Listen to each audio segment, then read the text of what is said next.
Portieri i Kosovës Visar Bekaj ka bërë një paraqitje brillante me Hataysporin në ndeshjen e së premtes mbrëmë ndaj Sivasporit.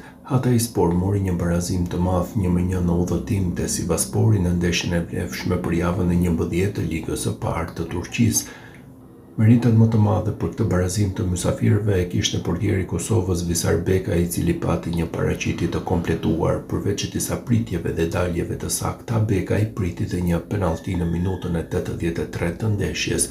Bekaj u tregua i zgjuar dhe refleksiv në goditjen e penalltisë nga Daniel Avramovski, pasi arriti t'ia ndalë goditjen në stilin Panenka.